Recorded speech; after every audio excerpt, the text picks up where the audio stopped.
Waalaikumsalam Bu Ika. Gimana, sehat? Alhamdulillah sehat dan semangat Bu Ika. Alhamdulillah. Keluarga juga sehat? Alhamdulillah sehat dan semangat juga. Alhamdulillah. Ini Pak Diki, sesuai dengan apa namanya jadwal dari guru-guru dan juga saya yang ditugaskan sebagai supervisor akan melaksanakan tugas pada hari ini ya Pak Diki. Siap ya. Nah, untuk hari ini kita akan melaksanakan supervisi dengan paradigma coaching Pak Diki. Siap. Untuk tujuannya adalah yang pertama kan tujuan supervisi ini untuk mengembangkan dan meningkatkan kompetensi pendidik dan juga tenaga kependidikan. Kemudian yang kedua, tujuan supervisi ini adalah sebagai refleksi atau perbaikan sehingga pembelajaran yang dilakukan oleh pendidik nantinya akan lebih berpihak kepada siswa. Nah,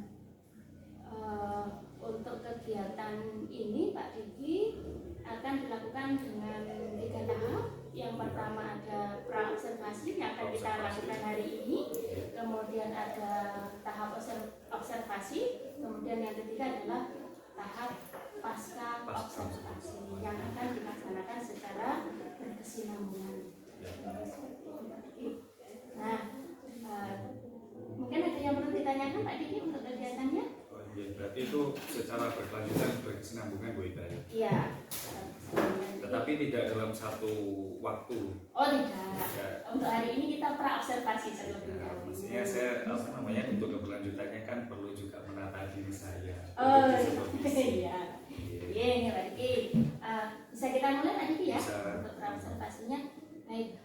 Pak Diki untuk kegiatan supervisi ini rencananya Pak Diki nanti akan memakai kelas yang mana untuk dilaksanakan proses supervisinya Pak Diki? Ini saya kebetulan jam mayor saya ada di kelas 10 Bu Ika. Iya, jadi nanti kalau kita melaksanakan supervisi akan saya laksanakan di kelas 10 Bu Ika. Mungkin bisa saya lebih tahu 10 apa mungkin kira-kira? Kalau bisa dilaksanakan di 10.3 bisa. 10.3 ya? Iya. 10.3. Untuk materinya Pak Diki? Materinya untuk sekarang Bu Ika ya, itu materi tentang kehidupan masyarakat Indonesia pada masa kerajaan Islam. Kehidupan masyarakat Indonesia pada masa kerajaan Islam. Pada masa kerajaan Islam ya. Yeah. Kemudian tujuan pembelajaran yang akan Bapak capai dalam proses pembelajaran di kelas 10 itu apa Pak? Dengan materi tadi kehidupan masyarakat pada kerajaan Islam tadi. Iya. Dan materi kehidupan masyarakat Indonesia pada masa kerajaan Islam ini kan untuk yang kelas 10 sekolah kita sudah menyelenggarakan kurikulum merdeka Bu. Ya. Jadi saya merumuskan tujuan pembelajaran ini berdasarkan apa yang akan saya terapkan kepada anak-anak. Jadi ada beberapa tujuan. Untuk yang pertama ini saya menggunakan beberapa media Bu Ika. Jadi saya menggunakan media gambar dan juga video sehingga tujuan yang pertama saya yaitu dengan penayangan video dan juga penayangan gambar itu bisa peserta didik itu dapat menentukan pertanyaan mendasar tentang kehidupan masyarakat Indonesia pada masa kerajaan Islam dengan kritis. Itu untuk tujuan saya yang pertama supaya membangkitkan rasa ingin tahu dari peserta didik. Kemudian untuk yang kedua melalui kegiatan ini kebetulan dari modul yang sudah saya buat itu saya desain berdasarkan project based learning sehingga nanti anak-anak membuat produk dan tentunya saya akan memberikan beberapa opsi pilihan produk sesuai dengan minatnya anak-anak. Tapi ini saya menganjurkan karena sekarang sudah berbasis TIK ya Bu Ika ya, jadi supaya lebih mudah secara publishing, pengumpulan, kemudian share kepada komunikasi kepada teman-teman yang lainnya. Jadi yang berbasis digital. Ya, jadi dengan mendesain produk peserta didik dapat menemukan solusi permasalahan tentang kehidupan masyarakat Indonesia pada masa kerajaan Islam secara kreatif. Nah ini untuk pastinya, karena nantinya untuk presentasi kita apa namanya Bu Ika, untuk secara penampilan itu kan kita acak Bu Ika ya, anak-anak supaya lebih seru mereka bisa mempersiapkan diri, sehingga saya tidak menyebutkan yang pasti exactnya untuk kerajaannya apa, tapi secara general materinya untuk kerajaan Islam. Selanjutnya untuk tujuan yang ketiga, melalui project based learning ini peserta didik berdiskusi dan memecahkan masalah tentang kehidupan masyarakat Indonesia pada masa kerajaan Islam dengan kreatif. Kemudian selanjutnya di akhir, setelah mereka sudah konsultasi, kemudian mereka membuat produknya itu, kemudian mereka bisa mempresentasikan atau mengkomunikasikan. Melalui presentasi tersebut, peserta didik dapat melaporkan proyek kehidupan masyarakat Indonesia pada masa kerajaan Islam secara komunikatif kepada teman-teman lainnya dan juga kepada saya sebagai fasilitator. Selanjutnya melalui tulisan analisis sejarah tentang permasalahan, maksudnya ini yang dimaksud tulisan itu lebih ke kontennya nanti, sehingga anak-anak ini dapat berpikir juga secara kritis. Dan juga tidak kalah pentingnya pada kurikulum Merdeka ini, setelah semuanya rangkaian kegiatan pembelajaran ini sudah terlaksana dengan baik, juga diselipkan tentang karakter-karakter profil pelajar Pancasila. Seperti itu untuk tujuan yang saya desain untuk pembelajaran tentang materi kehidupan masyarakat Indonesia pada masa kerajaan Islam. Jadi sempat saya rekam ada 4 tujuan yang akan Bapak ingin capai pada proses pembelajaran ini. Yang perlu lebih lanjut ini Bapak, untuk empat tujuan ini bisa dilakukan dalam satu pertemuan? Insya Allah bisa Bu Ika. Ini tetapi nanti kan ada tujuan yang kayak kita himpun sedikit-sedikit, karena setiap pertemuan mungkin untuk presentasinya tidak bisa full semuanya, karena ini menyangkut beberapa kerajaan sesuai dengan materi yang sudah saya analisis instruksionalnya di kurikulum.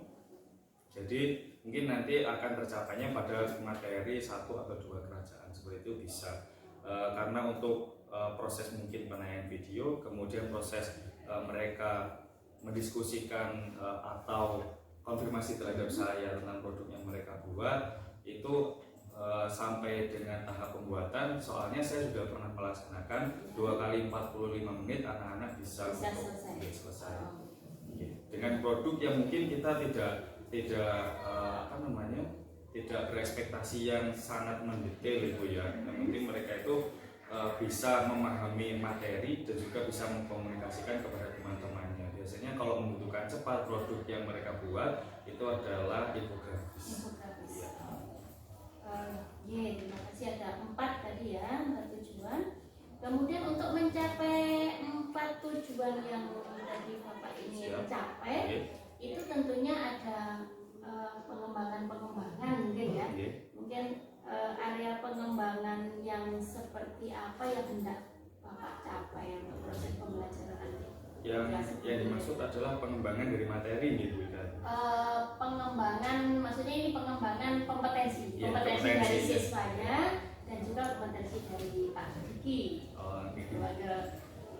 Kalau kita secara whole package ya Bu Ika ya, berarti kan menyangkut tidak hanya area kognitif saja, melainkan juga afektif dan psikomotor. Juga memang orientasi ketika kita memilih project based learning itu berusaha untuk mengakomodir anak-anak yang memang pada dasarnya satu kelompok itu, berusaha saya buat untuk heterogenitasnya itu ada, karena seperti yang saya alami, ada anak-anak itu yang cenderungnya mereka bisa berkomunikasi dengan baik, ada yang mereka kompeten tetapi tidak bisa mengungkapkan apa yang mereka kehendaki seperti itu. Kemudian ada yang memang secara badaniahnya itu tidak bisa kayak diam gitu Bu. Itu mungkin bisa juga melatih meskipun hanya sedikit dari sisi psikomotoriknya anak-anak. Jadi kompetensi-kompetensi tersebut, apalagi kalau kita berbicara sejarah, itu memang tidak jauh-jauh dari kita mempelajari peristiwa yang ada kan Bu.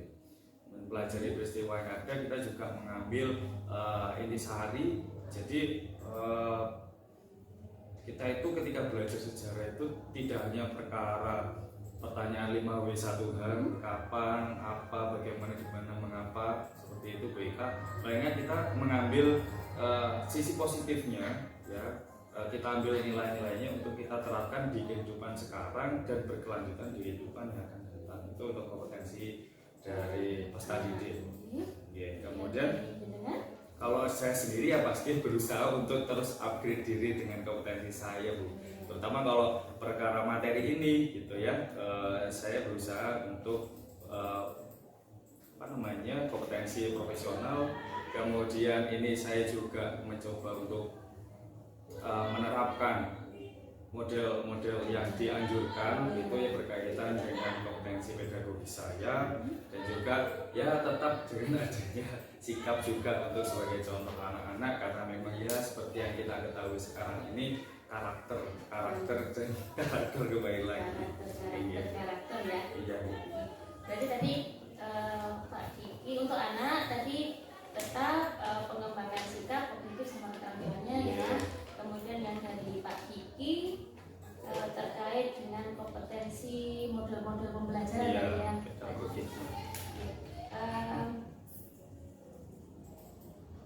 Untuk mencapai tadi ya Pak Diki ya, pengembangan tadi strategi apa untuk mencapai pengembangan dan juga tujuan pembelajaran yang Pak Diki ingin capai pada proses pembelajaran nanti, strategi apa yang sudah Pak Diki siapkan? Strategi ini Bu ya. Jadi ini memang beban kita harus merumuskan strategi untuk mencapai dengan berbagai macam karakteristik peserta didik ya. Tentunya paradigma pembelajaran sekarang itu kan student center learning ya Bu ya. Itu kayak klise tapi memang secara faktualnya memang nyata Bu. Saya juga menganalisis tentang karakter anak-anak sekarang itu yang mudah tertarik dan mudah bosan. Mungkin kita manfaatkan itu juga, tidak memandang sebagai kelemahan. Strategi saya tetap student center, kemudian menjelaskan di student center, kemudian saya tetap mix dengan ini Bu, saya menjelaskan dengan mungkin metode ceramah bagi orang kebanyakan kayak yang wah ini sudah jadul gitu, tapi kalau di sejarah tetap dibutuhkan untuk di awal atau pengantar kegiatan pembelajaran. Kemudian untuk kegiatan pembelajarannya ini saya laksanakan seperti yang saya katakan di awal, berbasis kelompok menggunakan model pembelajaran berbasis proyek, dengan hasil akhirnya membuat suatu produk berisi konten materi yang akhirnya bisa dikomunikasikan di depan kelas, sehingga ada orientasi anak-anak itu bisa mengkomunikasikan, menyebarkan pengetahuannya dari siswa ke siswa seperti itu Bu. Karena kadang-kala dalam anggaran 2 kali 45 menit kalau saya yang full menyampaikan materi ke anak-anak, cenderungnya anak-anak akan cepat bosan. Oke Pak Diki, tadi strategi yang akan dengan gunakan untuk mencapai tujuannya tadi adalah studi center, kemudian melakukan proses ceramah, kemudian pembelajarannya berbasis kelompok, sama nanti berbasis proyek tadi, kemudian ada produk yang dihasilkan dan dikomunikasikan pada saat presentasi di kelas. Oke Pak Diki, ada 5 nih. Nah, ini Pak Diki, untuk proses supervisi kan berarti nanti saya akan mengamati sesuatu yang mungkin akan dengan kembangkan tadi ya. Nah, kompetensi atau area spesifik apa yang perlu saya observasi lebih lanjut ini Pak Diki? Saya kalau sekarang ini Bu ya, saya merasa tertantang dengan ini ketercapaian tentang pemahaman anak-anak dalam orientasi pembelajaran sejarah dengan mata pelajaran saya Bu. Orientasinya ya. Orientasi pemahaman Bu. Orientasi pemahaman. Iya, berarti nanti spesifik di kognitifnya. Iya, di kognitifnya. Soalnya sekarang itu memang kadangkala anak-anak itu secara fisik ada di kelas, kita sudah mengupayakan berbagai macam kegiatan dan sampai kepada evaluasi Bu ya. Tetapi itu ketika kita review kembali pada pertemuan yang akan datang dengan cara apa namanya Bu, sebelum melaksanakan kegiatan pembelajaran kita mereview kembali, itu hanya selang beberapa waktu saja mereka sudah ya, berarti kan apalagi sejarah itu kan secara kesinambungan ya Bu ya, dari konsep kronologis, diakronisnya, kemudian pembabakan waktu, semuanya itu sebenarnya secara berkesinambungan. Kalau secara dasar konsep anak-anak itu tidak paham, nah itu nanti akan rancu Bu, mereka seterusnya akan kesulitan gitu. Jadi di sini yang saya mau diukur dengan berbagai macam kegiatan yang akan diselenggarakan itu lebih kepada pemahaman, tingkat pemahamannya ya. Yang diobservasi adalah tingkat pemahaman anak-anak ya. Tingkat pemahaman anak-anak. Kemudian ini mungkin yang terakhir nih Pak Diki. Oh sudah terakhir Bu? Mau lagi? Dari sekian banyak yang tadi ya, tujuan dan seterusnya ada pengembangan sampai pada kompetensi yang ada spesifik apa yang akan inginkan saya untuk diobservasi tadi adalah tentang tingkat pemahaman anak ya. Nah, indikatornya apa ini Pak Diki? Kalau misalnya indikator tadi kan tingkat pemahaman kognitifnya anak gitu ya. Indikator yang mungkin bisa kita lihat untuk melihat tingkat pemahaman itu apa? Ya Bu. Jadi apa namanya, ini kan kita ketika melaksanakan kegiatan pembelajaran ada instrumen penilaian bila instrumen penilaian, karena sekarang itu kita juga tidak hanya berpatokan kepada final resultnya, tidak hanya pada hasil akhirnya, bisa kita nanti saya buatkan untuk instrumennya proses juga, karena ada kegiatan project based learning-nya dan menghasilkan produk, dan pemahamannya anak-anak itu kan kalau dalam kegiatan sepertinya kita sulit nih anak-anak pahamnya sejauh mana. Tetapi ketika mereka sudah mengkomunikasikan, nah itu Bu, saya biasanya mengukur dari bagaimana cara anak-anak mengkomunikasikan, apakah hanya textbook saja atau hanya berdasarkan catatan atau tulisan atau bahkan produk yang mereka buat saja, atau mereka bisa mengembangkan, explore menjelaskan dengan cara eksplorasinya mereka. Itu menurut saya juga bisa menjadi salah satu ukuran sejauh mana si anak paham, meskipun tidak paham Bu ya. Nanti kalau yang lebih bisa diuraikan dengan angka-angka, pasti asesmennya juga secara penilaian akhir ya. Ini nanti yang indikatornya mereka paham atau belum tentang materi adalah mereka bisa mengkomunikasikan dan dengan berbagai produknya tadi ya. Kemudian diperkuat dengan formatifnya itu. Terima kasih Pak Diki, semoga nanti kegiatan observasinya lancar. Untuk persiapannya untuk RPP dan seterusnya sudah disiapkan? Sudah saya persiapkan di awal semester. Alhamdulillah. Semoga nanti kegiatan supervisinya lancar. Amin. Dan kegiatan pembelajarannya sukses. Kegiatan pembelajarannya sukses, tujuan pembelajarannya tercapai seperti yang Pak Diki inginkan. Terima kasih Pak Diki. Untuk kegiatannya hari apa ini Pak Diki? Nanti akan saya konfirmasi lebih lanjut untuk jawabnya di kelas 10.3.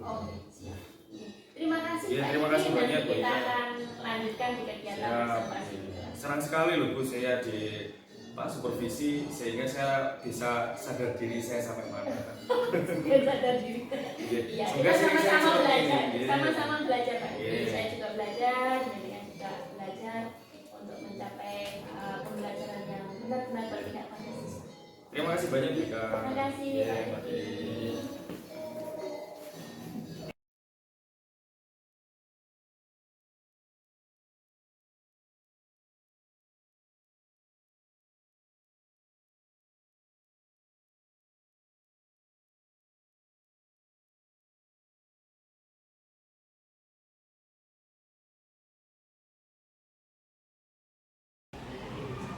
Assalamualaikum warahmatullahi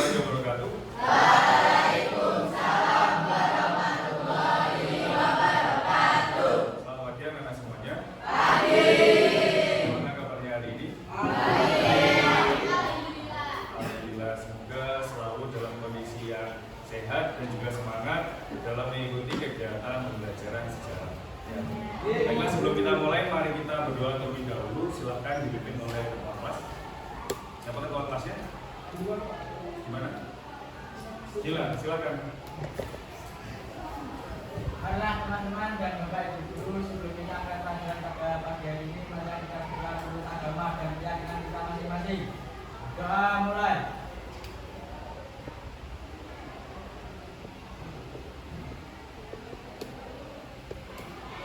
Berdoa kepada Ya, terima kasih untuk ketua kelas sudah memimpin berdoa pada pagi hari ini. Baiklah anak-anak, sebelum kita mulai kegiatan pembelajaran, mari saya absen terlebih dahulu, saya lakukan presensi terlebih dahulu.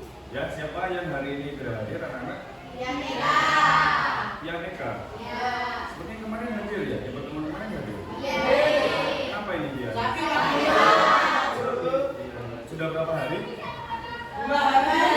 Sudah 2 hari. Ya, upayakan untuk perwakilan dari kelas menjadi si Fian ya. Memberikan motivasi supaya Fian ini memiliki semangat dan segera sembuh ya. Kita segera sembuh dan juga segera bergabung dengan kita dalam kegiatan pembelajaran di kelas. Ya. Baiklah anak-anak, silakan dikeluarkan bukunya. Sebelumnya ini perlu saya lihat kebersihannya, karena kebersihan itu adalah sebagian daripada iman. Berarti kalau tidak bersih imannya rendah. Coba dilihat kanan kirinya apakah ada sampah? Sepertinya tidak ada ya. Ya, tepuk tangan terlebih dahulu.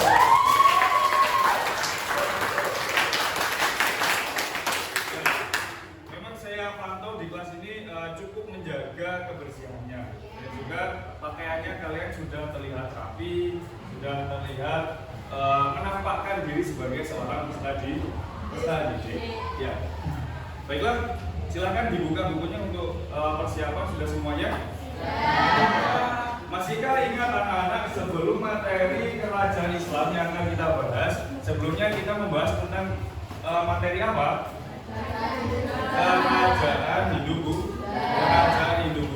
Sudah kita ketahui ada beberapa kerajaan-kerajaan yang ada, bahkan ukurannya pun menjadi sangat besar, cakupannya sangat besar dan juga menjadi kerajaan yang sangat kuat. Ya, terakhir kerajaan Hindu-Buddha yang eksis di Pulau Jawa bahkan di Indonesia adalah kerajaan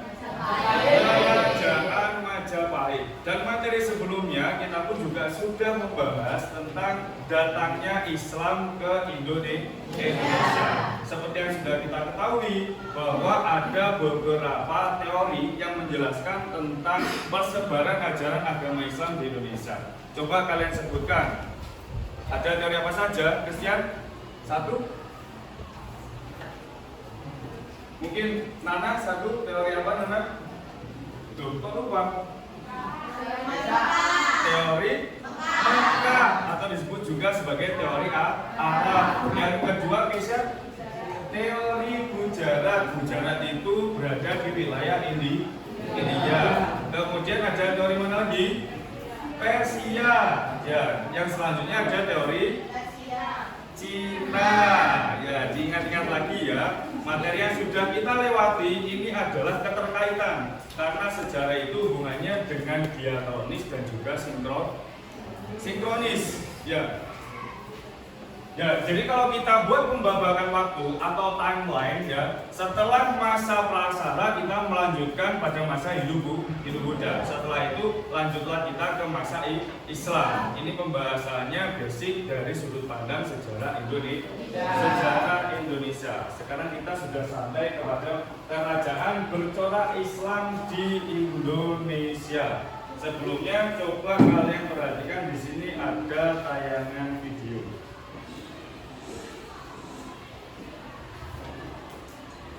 Berjumpa kembali di Histori Indonesia. Pada episode sebelumnya, kita sudah membahas mengenai masuknya agama Islam ke Indonesia. Kemudian agama Islam menyebar dengan sangat cepat dan meluas di berbagai wilayah Nusantara. Sebelum masuknya agama Islam ke Nusantara, agama Hindu merupakan agama yang paling banyak dianut masyarakat kita. Pertanyaannya adalah,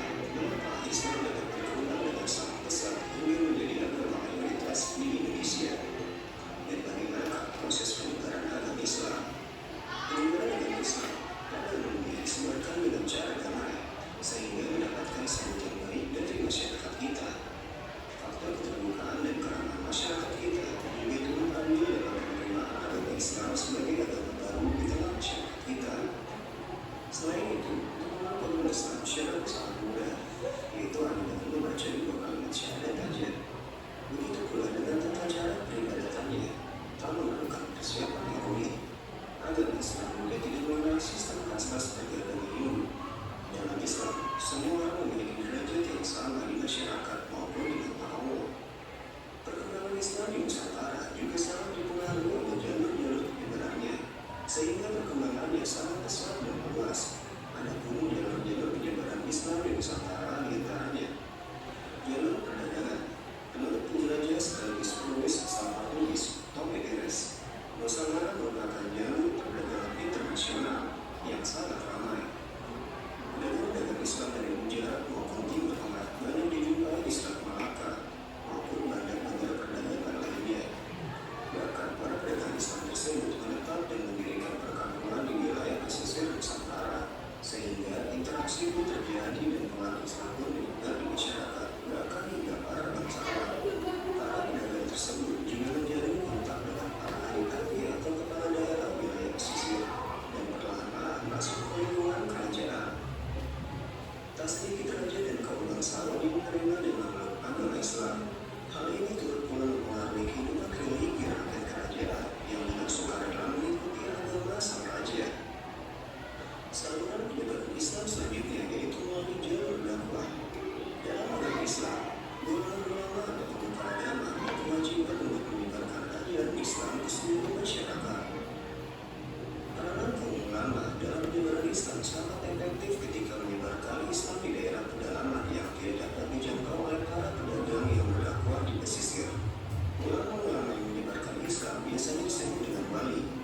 Wali yang terkenal yaitu Wali Songo yang menyebarkan Islam di Pulau Jawa dan berbagi keterampilannya, guys.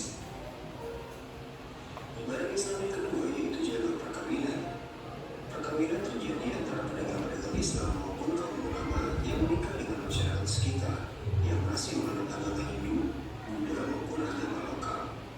Bahkan banyak pula pedagang Islam yang menikah dengan putra-putri para bangsawan. Pernikahan juga terjadi antara sesama bangsawan berbeda keyakinan. Seperti contohnya pernikahan Fitri Campra yang beragama Islam dengan Raja Brawijaya V dari Majapahit, ataupun juga pernikahan antara Prabu Siliwangi yang beragama Hindu dengan Nyai Subanglarang. Keturunan mereka banyak yang memeluk Islam. Islamisasi di lingkungan istana turut mempengaruhi kehidupan rakyat yang juga berbondong-bondong memeluk agama Islam. Penyebaran Islam selanjutnya adalah melalui jalur pendidikan. Para ulama turut menyebarkan Islam dengan cara mendirikan pondok-pondok pesantren di berbagai daerah, hingga para santri turut serta berkewajiban menyebarkan Islam ke pelosok-pelosok daerah. Pesantren-pesantren awal yang telah berdiri diantaranya yaitu pesantren Pemerintah di Surabaya yang didirikan oleh Sunan Ampel, pesantren Sunan Giri yang didirikan oleh Raden Patu atau biasa dikenal dengan Sunan Giri. Islam juga disebarkan melalui jalur tasawuf.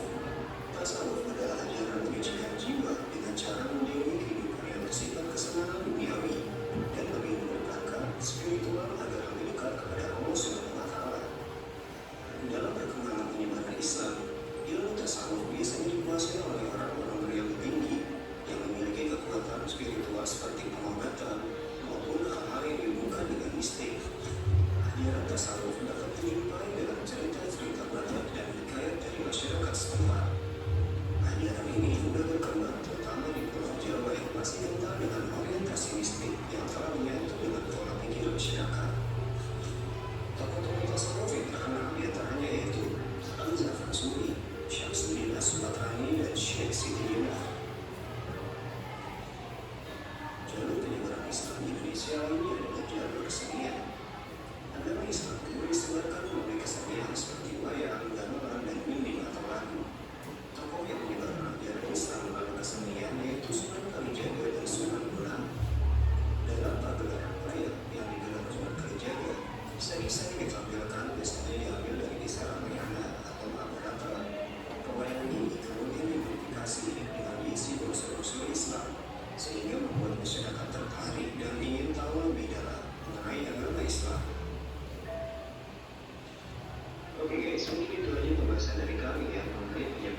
Yaitu tadi ada satu video yang sudah kita lihat bersama-sama. Mungkin ada yang ditanyakan terlebih dahulu sebelum kita bahas lebih lanjut. Silakan anak-anak. Ya, Mbak Kesha, silakan.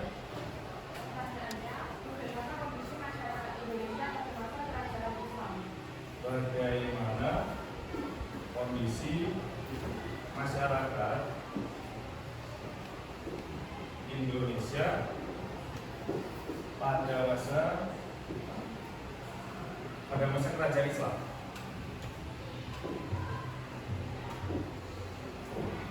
Beri tepuk tangan terlebih dahulu. Selanjutnya silakan yang lainnya mau bertanya. Ya, Mbak Nana silakan. Pertanyaannya, silakan. Apakah kerajaan-kerajaan Islam di Indonesia Apakah kerajaan Islam di Indonesia juga berjaya selayaknya kerajaan Hindu-Buddha? juga berjaya Mbak ya? Iya, Berjaya selayaknya. kerajaan Hindu-Buddha. Oh, karena sebelumnya Indonesia pada masa Hindu-Buddha ya?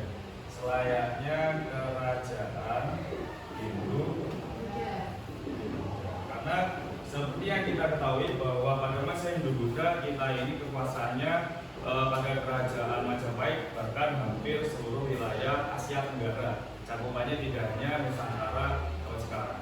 Ini ini kita jadikan sebagai rumusan masalah ya untuk pembahasan kita hari ini. Rumusan masalah.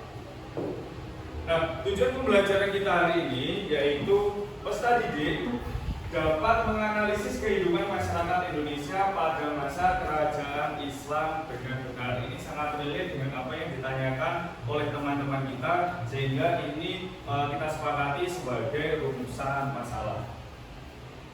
Baiklah.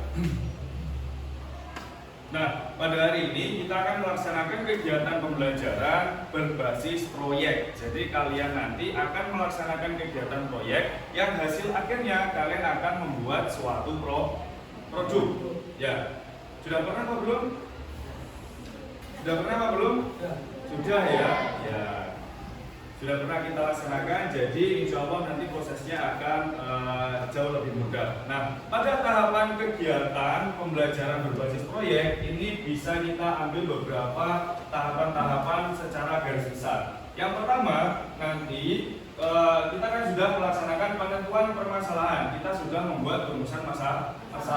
Kemudian menetapkan bentuk proyek. Ini nanti kalian bapak bentuk terlebih dahulu kelompok-kelompoknya. Kemudian di sini kalian nanti bisa memilih proyek atau produk yang akan dihasilkan. Ini sudah saya pertimbangkan karena nanti akan ada proses komunikasi, bisa berbentuk infografis atau PPT. Silakan nanti disepakati oleh kelompok kalian masing-masing. Kemudian kalian bisa merencanakan kegiatan atau aktivitasnya. Selanjutnya ketika sudah kalian lakukan, kalian melakukan komunikasi kepada saya terlebih dahulu atau konsultasi lah bahasanya ya. Selanjutnya setelah saya ACC, nanti kalian melanjutkan pelaksanaan kegiatan proyek. Di situ Bapak akan melaksanakan penilaian proses. Nah, di sini sudah saya beri keterangan. Kemudian kalau sudah selesai, kalian per kelompok akan presentasi dari hasil proyeknya. Produk kalian tentunya yang dipresentasikan adalah kontennya atau isinya. Di situ nanti akan ada penilaian performansi dan juga penilaian produk. Di hasil akhir kegiatan pembelajaran kita akan melaksanakan evaluasi. Sudah paham semuanya? Alhamdulillah. Ya. Kemudian ini Bapak sudah membagi kelompok ya untuk kelas ini secara heterogen ya. Ini berdasarkan percampuran gender, kemudian berdasarkan percampuran kemampuan supaya nanti saling menguatkan. Coba diperhatikan dan juga bisa berkumpul dengan kelompoknya mulai dari sekarang. Silakan kalian berkumpul dengan kelompok masing-masing.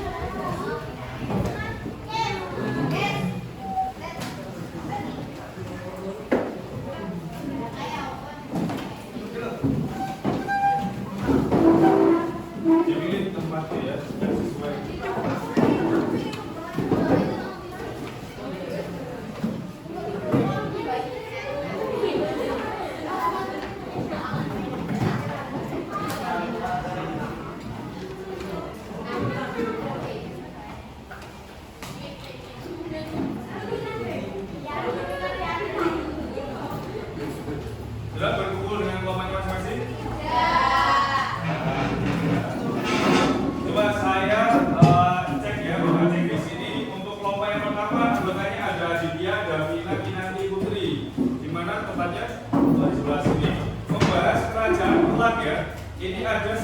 kerajaan Islam yang eksis di Indonesia. Ini kita ambil kerajaan-kerajaan besar dan memberikan pengaruh.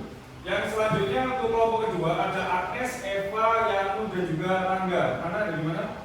Oh ya. Membahas tentang kerajaan Samudra Pasai ya. Selanjutnya ada Ain, Elvina, Syahrul, Ravelina. Mana tempatnya? Di belakang ya. Membahas tentang kerajaan Aceh. Selanjutnya ada Ananda, Fadiru, Arsyil dan juga Rega. Ada di mana? Ya, di sebelah sana. Membahas tentang kerajaan Demak. Selanjutnya ada Anggita, Galuh, Farelito dan juga Skandi di sebelah sini. Ya, membahas tentang kerajaan Mataram. Kemudian ada Abdia, Gilang, Mutiara dan juga Trisya di sebelah mana? Sebelah situ membahas tentang kerajaan Banten. Ya. Selanjutnya ada Chelsea, Hagil, Nabila dan juga Pian. Pian sakit tadi ya? Iya. Jadi hanya bertiga dulu membahas tentang kerajaan Gorontalo. Selanjutnya ada Christian, Hanova, Nesya dan juga Yoga membahas tentang kerajaan Ternate. Kemudian ada yang terakhir Christina, Kesha, Nika dan juga Zeni membahas tentang kerajaan Tido. Baiklah, ketika kalian sudah berkumpul dengan kelompok masing-masing, di sini Bapak punya LKPD. Bapak LKPD-nya buat apa? Sebagai panduan kalian dalam mengerjakan kegiatan proyek hari ini. Ini isinya tentang perencanaan kalian. Jangan lupa dituliskan identitas, ya, dituliskan nama dan juga kelompoknya. Nanti di sini namanya perencanaan, jadi secara garis besar terlebih dahulu. Ya, paham ya anak-anak ya? Ini Bapak akan bagikan satu persatu kepada kelompok kalian.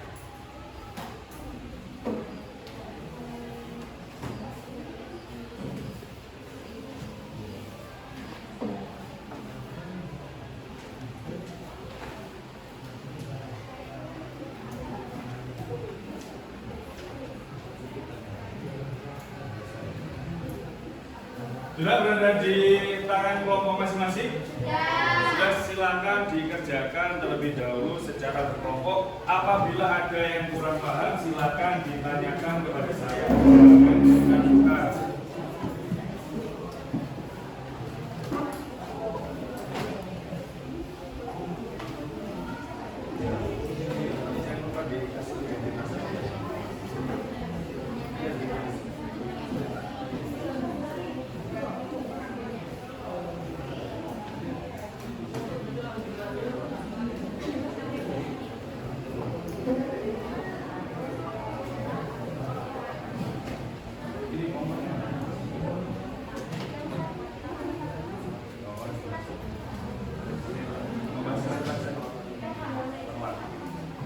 Referensinya adalah apa?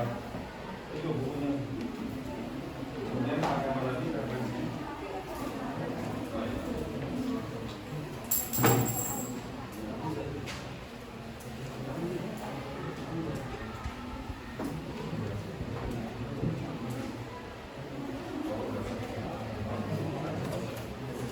Letaknya di sini.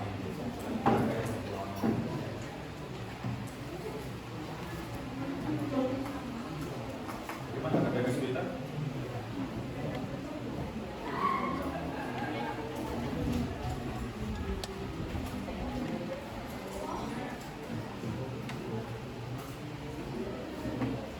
Kamu kemarin tidak berangkat kemana?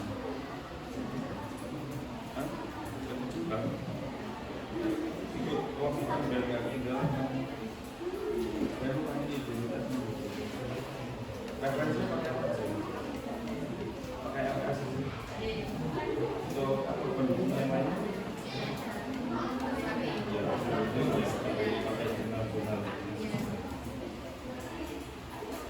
Upayakan satu kelompok semuanya harus bekerja ya. Nanti kalau ada yang tidak bekerja dilaporkan ke saya. Bagaimana berjalan lancar? Ya, identitasnya jangan lupa. Ya, kelompok sama. Akhir kamu harus ikut ada kontribusinya ya. Nanti kesirap nanti. Ya. Cari referensi selain dari ini juga dari yang lainnya supaya kalian compare materinya semakin lengkap, semakin menarik. Ya.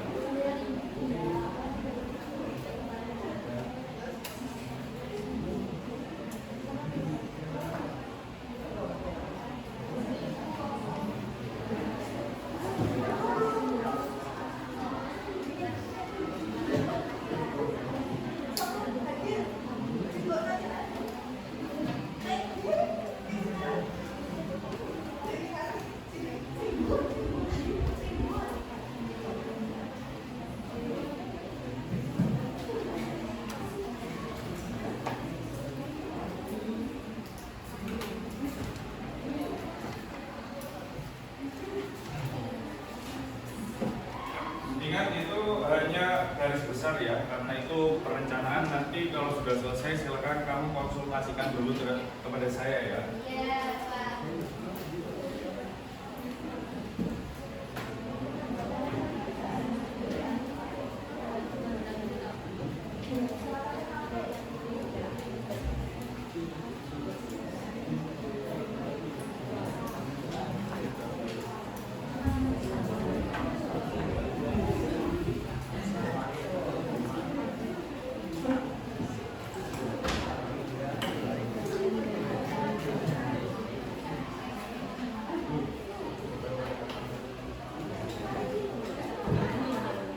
Baiklah, silakan yang mau berkonsultasi bergantian, silakan satu kelompok maju ke depan, langsung ke sini saja, tidak perlu presentasi lebih dahulu, konsultasikan ke saya.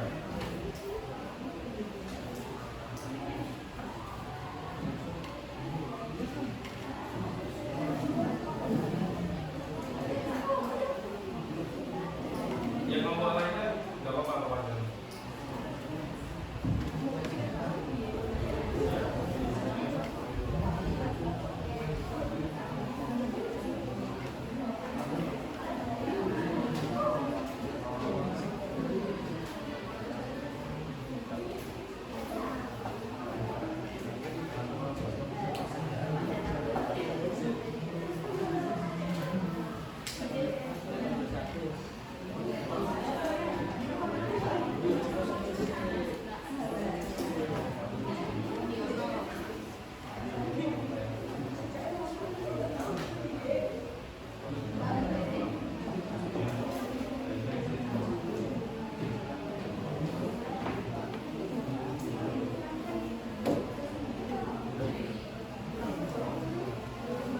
Selanjutnya silakan berkonsultasi dari kelompok lain yang sudah selesai.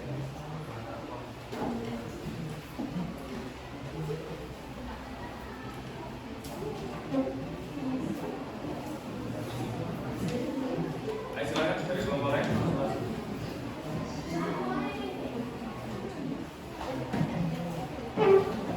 Ini kelompoknya kompak. Ini membahas tentang kerja.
Nanti kan bagi yang sudah saya ACC untuk perencanaannya, kalian lanjutkan langsung mengerjakan ya. Mengerjakannya karena sekarang semuanya sudah berbasis teknologi, sudah ada HP masing-masing, sudah ada gawai masing-masing. Dikerjakan menggunakan aplikasi favorit kalian. Kalau biasa menggunakan Canva, dipakai Canva atau pakai Corel dan lain sebagainya boleh. Ya, tinggal pilih, disepakati kalian membuat infografis atau PowerPoint.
Sudah ya, bisa dilanjutkan sampai selesai untuk produknya. Nanti kalau sudah selesai kita undi siapa yang presentasi untuk hari ini. Karena tidak mungkin semuanya presentasi hari ini, jadi kita sesuaikan saja berapa kerajaan atau berapa kelompok yang bisa presentasi. Ya, silakan dilanjutkan terlebih dahulu.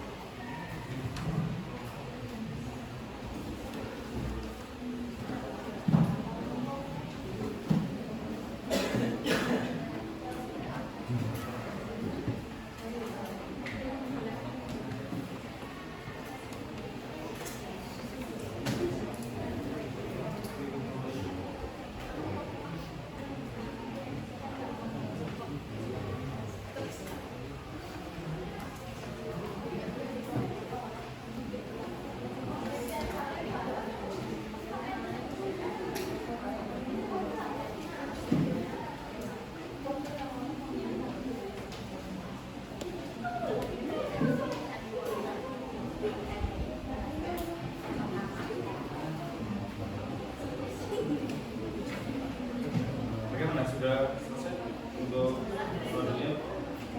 Nah, segera dilanjutkan. Ya, Pak.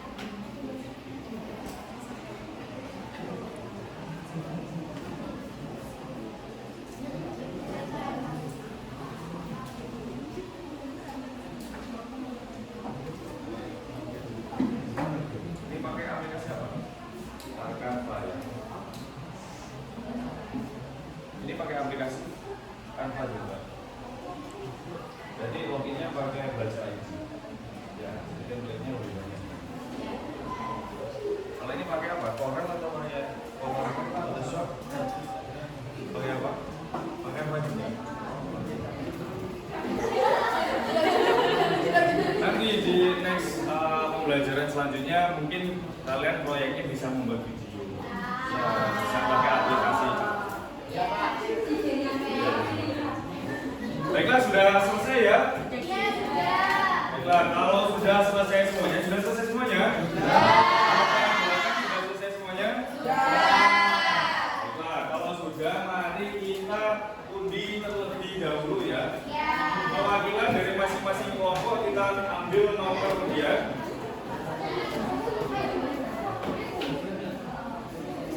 Maju, Bapak. Ya, silakan maju ke depan.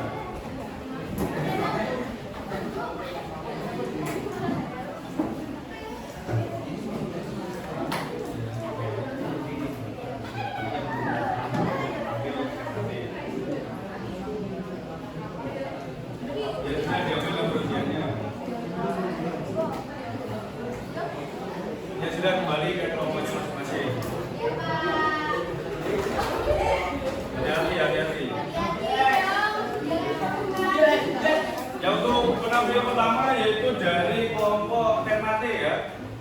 Ya, jadi undian tadi untuk kelompok pertama tampil di sini ada kelompok Ternate. Silakan dikirimkan terlebih dahulu ke saya untuk filenya biar kita tampilkan di sini. Untuk kelompok yang lainnya bisa mengirimkan juga filenya ke saya ya via WhatsApp ya. Sudah dikirimkan semuanya?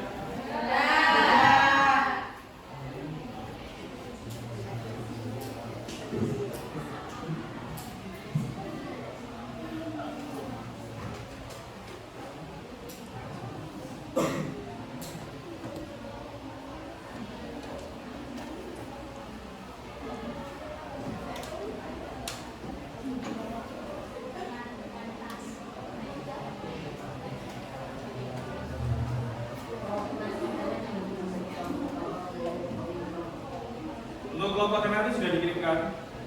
Sudah, silakan persiapan dulu ke depan untuk melaksanakan kegiatan presentasi.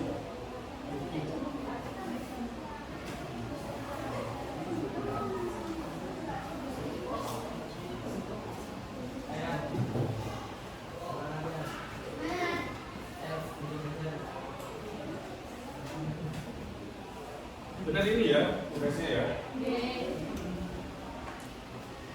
Baiklah, sebelum presentasi mari kita berikan semangat terlebih dahulu.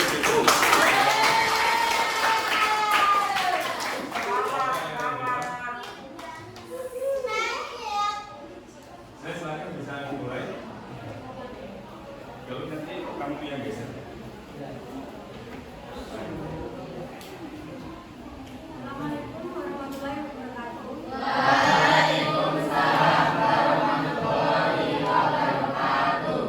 Di berdirinya kelompok kami di sini ingin mempresentasikan hasil diskusi mengenai sejarah kerajaan Ternate. Perkenalkan, nama saya Rosalina Agustin. Perkenalkan, nama saya Neswa Putri. Perkenalkan, nama saya Aneka Ridwani Putri. Sebentar, dari sebelah sana siapa namanya? Ada lupa. Hanufa. Ada. Hanufa. Sampingnya siapa namanya? Nesya. Selanjutnya ada Yoga. Kemudian ada Christian. Dan lanjutkan. Baik, saya mulai presentasinya. Yang lainnya diperhatikan. Nanti kalau seandainya ada yang kurang paham, silakan ditanyakan. Kita melaksanakan diskusi. Ya. Ya. Baik, saya mulai presentasinya. Yang pertama mengenai sejarah kerajaan Ternate.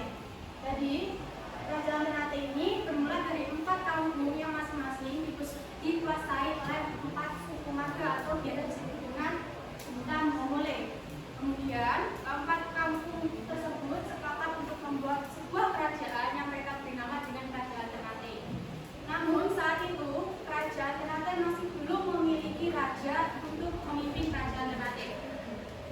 Sehingga mereka melakukan musyawarah kembali sehingga mereka sepakat menunjuk Momole Cinto sebagai raja pertama di Kerajaan Ternate dan diberi gelar Baak Mansur Malamo sejak tahun 1267 Masehi. Pada pemerintahan Raja Baak Mansur Malamo Cinto ini, raja dan rakyat Kerajaan Ternate masih belum mengenal agama Islam. Artinya mereka masih menganut agama leluhur mereka. Jadi raja pertama pada Kerajaan Ternate adalah Baak Mansur Malamo pada tahun 1257 Masehi. Kata Kerajaan Ternate. Kerajaan Ternate terletak di sebelah barat Pulau Banda, Maluku Utara. Bagian sini adalah letak Kerajaan Ternate dan bersampingan dengan Kerajaan Tidore.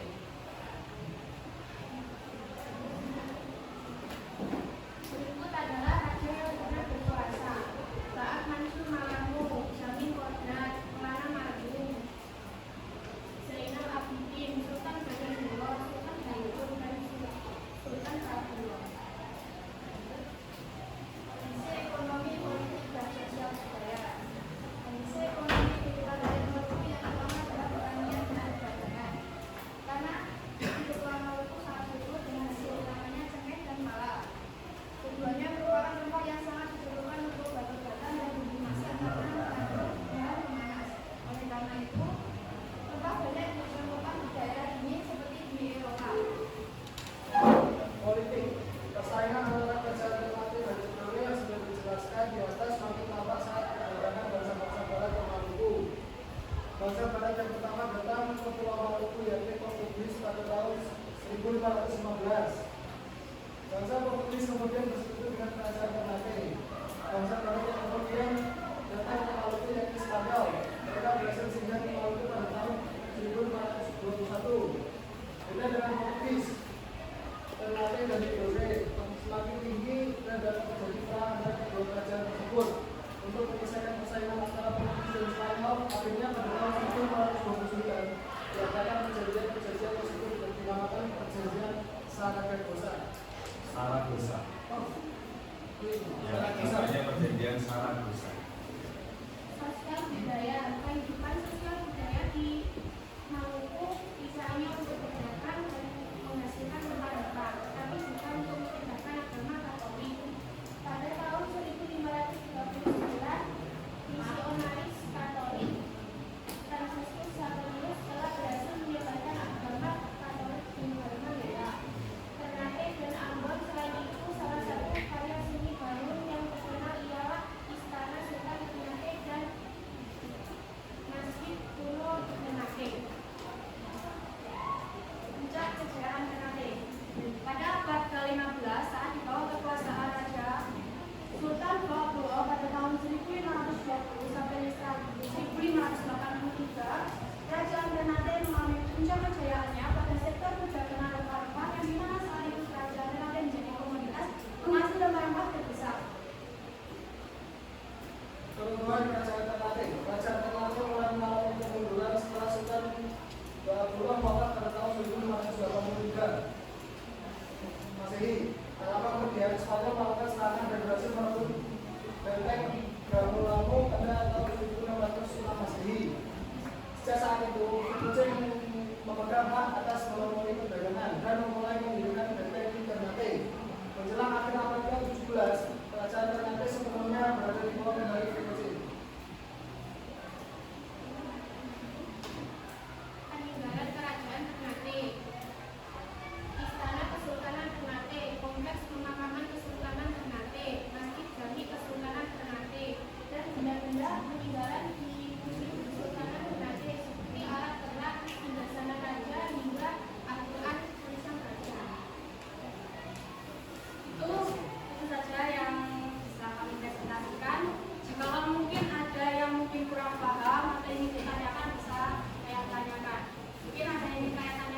beri tepuk tangan terlebih dahulu.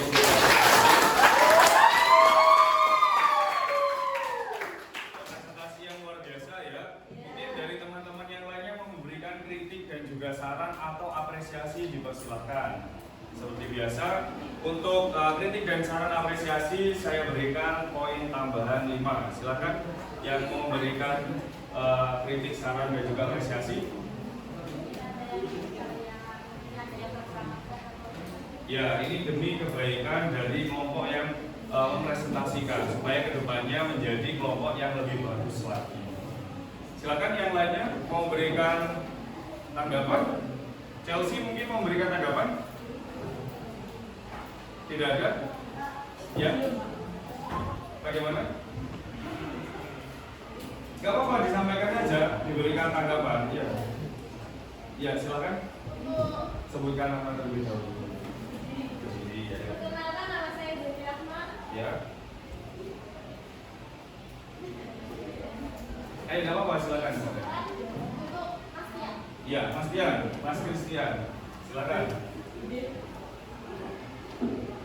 Teman-teman, telah diberikan ruang bagi mereka kehilangan, silakan konfirmasi ke ruang dulu.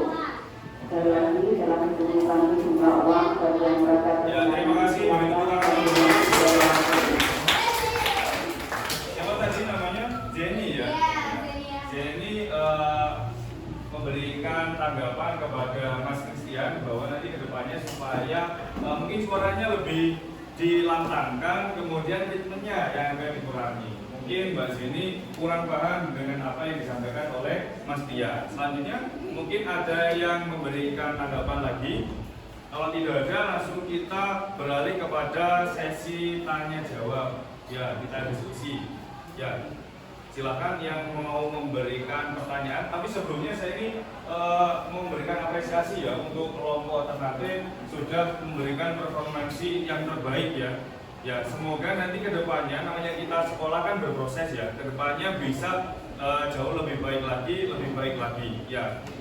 Nah, terlihat dari apanya ketika dari kelompok alternatif ini berusaha ketika menjelaskan mereka tidak lagi power text ya, tidak lagi hanya membaca, melainkan berusaha untuk menjelaskan kepada para audiens dan pesan itu tersampaikan dengan baik. Ya, hal-hal positif dari kelompok lain mungkin nanti bisa diterapkan oleh kelompok-kelompok lainnya. Jadi di sini perlunya kita memberikan apresiasi ya ini untuk memperbaiki diri kita juga. Silakan yang mau bertanya. Silakan angkat tangan. Ya, silakan Ika. Perkenalkan, nama saya Nisa Afalanggia, absen 27. Di sini saya akan menanyakan, tadi kan pada kehidupan politik ada yang namanya perjanjian Saragossa. Pertanyaannya adalah apa isi dari perjanjian Saragossa tersebut?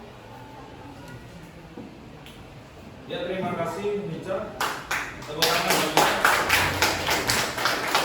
isi perjanjian Saragossa ya. Pertanyaannya kami cuma jawab, mungkin ada yang bertanya-tanya. Ya, silakan Mas. Perkenalkan, nama saya Jamal Media. Saya di sini mau bertanya kepada kelompok yang ada di depan, apa alasan bangsa Portugis datang dan singgah di kerajaan Ternate? Apa alasan bangsa Portugis datang dan singgah di kerajaan Ternate?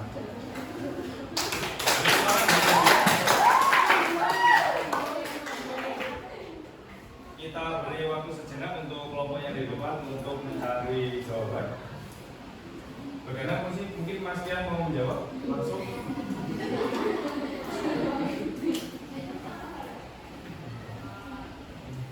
Baik, saya akan menjawab pertanyaan pertama dari saudara Ica. Pertanyaannya yaitu isi perjanjian Saragossa. Isi perjanjian Saragossa adalah penetapan garis Saragossa yang membagi dunia menjadi dua daerah, kekuasaan yang dibatasi oleh meridian Jailolo di Irian, Papua.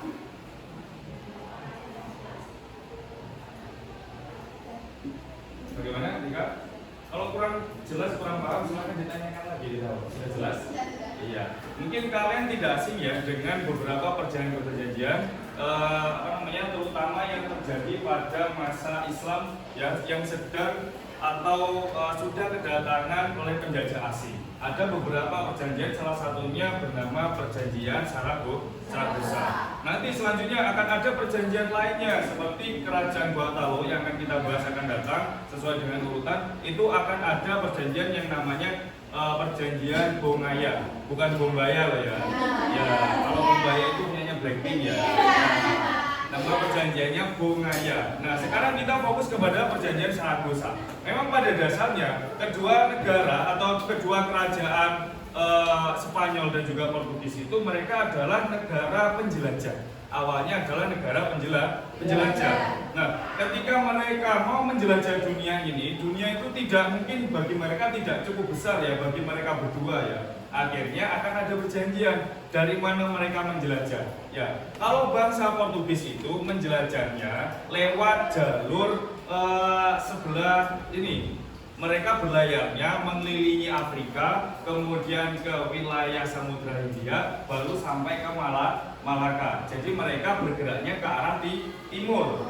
Ya, seperti yang kita ketahui bahwa Eropa itu sebelum ada terusan Suez, mereka harus berkeliling Afrika terlebih dahulu sebelum sampai ke wilayah Indonesia. Melainkan kalau Spanyol ya sampai mereka berhasil menemukan wilayah Amerika itu karena mereka berusaha terusannya ke arah barat, melaksanakan perjalanannya ke arah barat. Mereka berekspektasi langsung sampai ke wilayah rempah-rempah, tetapi terlebih dahulu mereka menemukan wilayah Amerika. Kemudian sehingga melanjutkan perjalanan lagi sampai ke wilayah Filipina, dan mereka bertemu sama-sama di wilayah Maluku sebagai sumber sesungguhnya komoditas rempah-rempah yang mereka cari. Nah, dengan adanya pergolakan tersebut, ketika di Eropa mereka sudah bergejolak di Indonesia pada saat itu belum ada Indonesia ya, masih di wilayah Maluku ya atau wilayah Nusantara ya. Mereka pun juga ada konflik, sehingga supaya mendamaikan ada yang namanya Perjanjian Saragossa. Secara garis besar ya, si Portugis ini tetap di wilayah Maluku, Spanyol harus kembali ke wilayah Filipina. Ya. Kurang lebih seperti itu Mbak Nika ya. Nah, selanjutnya untuk pertanyaan yang kedua mungkin bisa dijawab. Saya akan menjawab pertanyaan dari Dina Kemudian. Alasannya adalah berburu rempah-rempah, khususnya pala dan cengkeh, karena keduanya memiliki harga tinggi di pasaran Eropa saat itu. Pertanyaan tadi bagaimana? Apa alasan Portugis datang ke kerajaan Ternate? Ya. Bisa juga jawabannya ya. Alasannya adalah berburu rempah-rempah, khususnya pala dan cengkeh, karena keduanya memiliki harga tinggi di pasaran Eropa saat itu. Ya, bagaimana Mas Gilang? Ya, jawabannya luar biasa. Beri tepuk tangan buat. Baiklah, kalau sudah tidak ada yang didiskusikan lagi, silakan ditutup presentasinya. Baik, ini saatnya bisa kami presentasikan. Kalau untuk pertanyaan dan pertanyaan, saya minta maaf sebesar-besarnya. Assalamualaikum warahmatullahi wabarakatuh. Waalaikumsalam.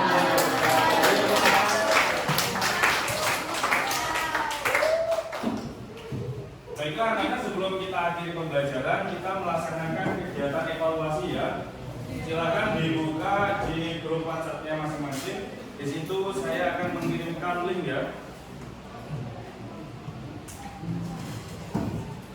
Sebentar, saya kirimkan untuk link formatifnya. Grupnya apa namanya? Sejarah 3 ya.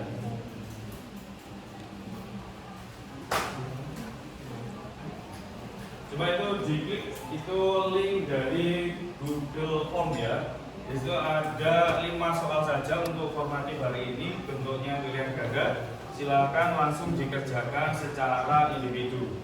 Jangan lupa menuliskan nama dan juga nomor absen.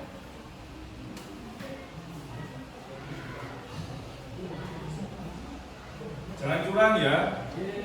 Formatif evaluasi ini untuk mengukur sejauh mana pengetahuan kalian ya. Jangan ada kecurangan. Jadi ini esensinya Bapak hanya ingin tahu sejauh mana kompetensi kalian. dalam ranah kognitif.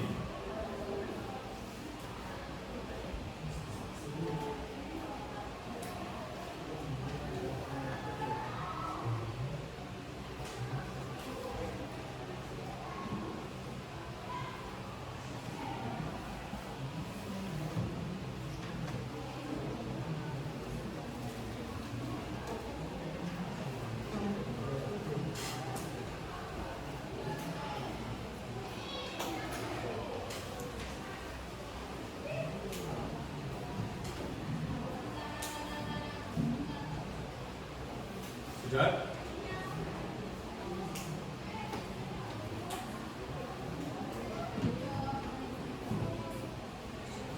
Sudah ya, kalau sudah langsung dikirim nilainya ya. Di situ langsung klik selesai akan muncul nilainya. Sebentar langsung akan saya berikan rekapnya.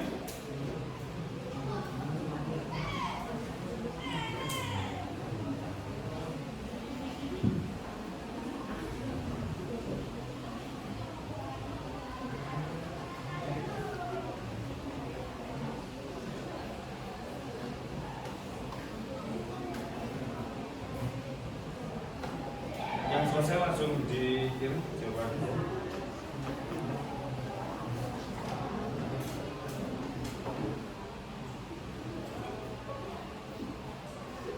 Sudah dikirim, sudah dikirim.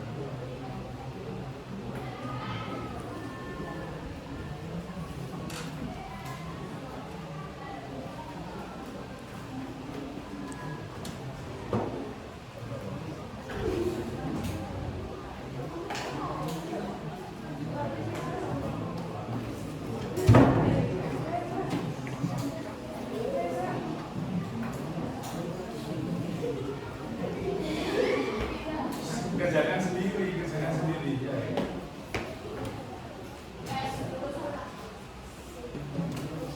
Hasilnya terlihat dari situ ya. Yang sudah mengirimkan hasilnya sudah terlihat langsung.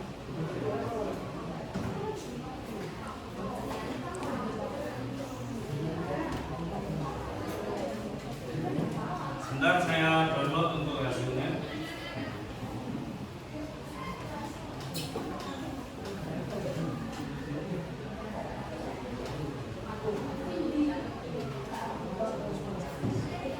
Bagaimana anak-anak, sudah selesai semuanya? Sudah ya? Ya, ini sudah lengkap untuk rekapitulasinya. Coba bisa dilihat di situ ya hasilnya. Dari rata yang sudah saya dapatkan dari hasil yang kalian kerjakan, ini kalian sudah mencapai nilai yang tinggi ya, nilai 83. Ini secara rata-rata. Beri tepuk tangan buat semuanya. Tapi di sini masih Bapak temukan ada beberapa yang nilainya masih di bawah KKM ya.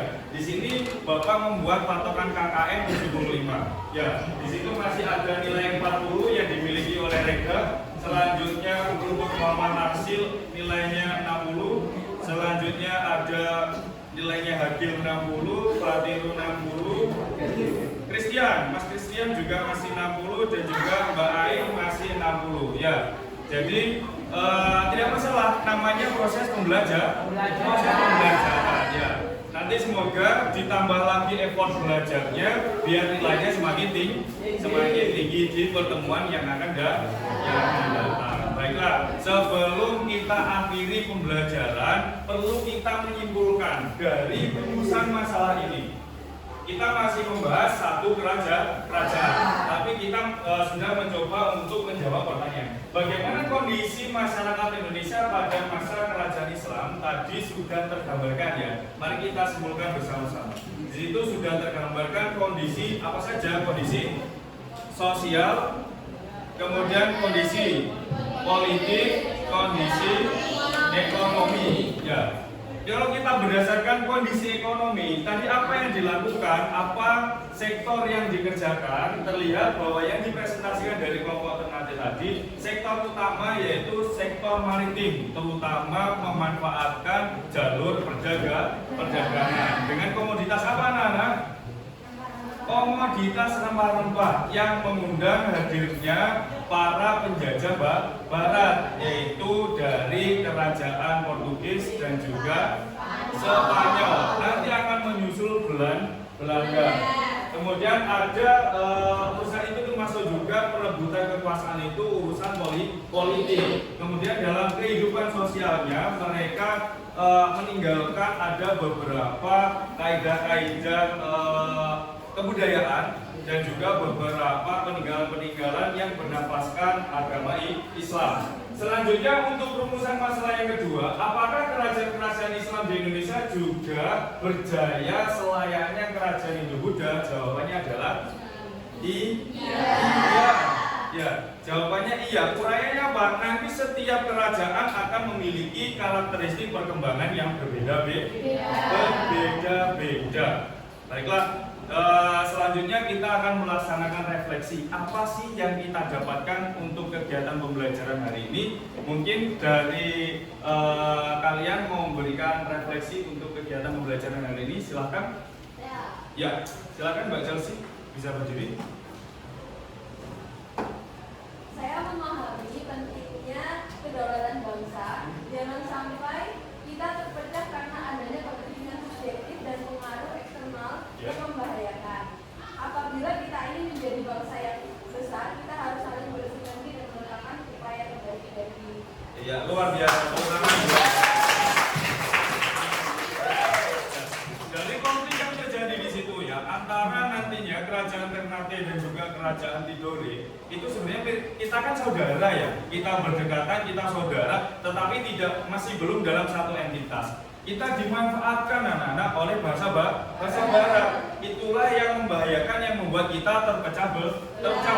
Apalagi mereka sering menerapkan yang namanya politik divide et impera, politik adu domba. Kalau kita mau menjadi bangsa yang besar, mari kita bersinergi sesuai dengan apa yang kita bisa. Kalian ini sekarang perannya adalah siswa atau pelajar. Pelajar itu tugasnya belajar ya dan berprestasi ya, lakukan sebaik mungkin apa yang kalian bisa. Selanjutnya yang lainnya ada yang mau refleksi, silahkan Mbak. Dari pembahasan hari ini saya dapat memahami bahwa Indonesia sangat luar biasa. Bahkan pada wilayah yang jauh dan kepulauan perah terdapat kerajaan yang besar dan bahkan mengundang upaya bangsa Barat untuk menguasai. Iya, terima kasih Mbak Nita.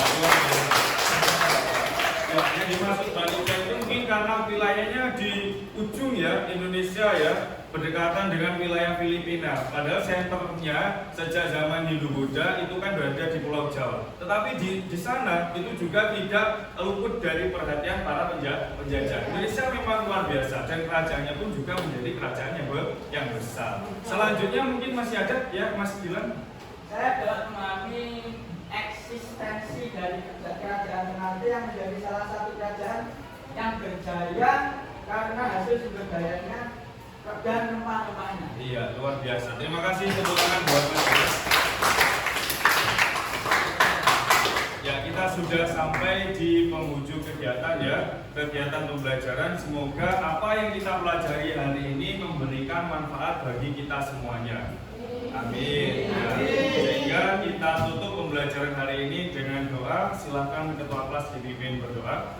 Marilah teman-temanku dan Bapak Ibu guru, sebelum kita mengakhiri pelajaran pada siang hari ini, marilah kita berdoa menurut agama dan keyakinan kita masing-masing. Doa mulai.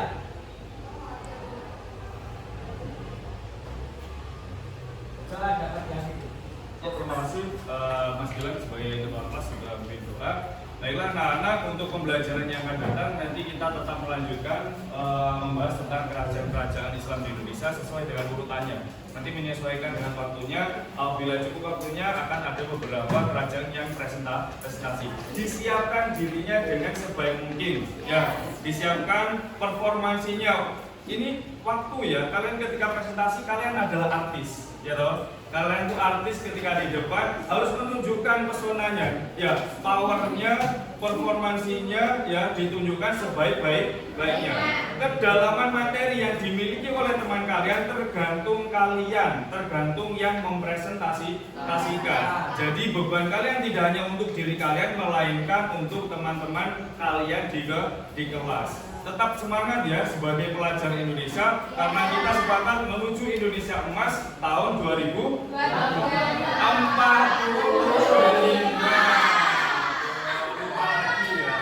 Ya, nanti Pak Sandiane saya suruh kesini untuk pidato lagi. Ya, kalian luar biasa semangatnya. Terima kasih atas perhatiannya. Wabillahi taufiq wal hidayah. Wassalamualaikum warahmatullahi wabarakatuh.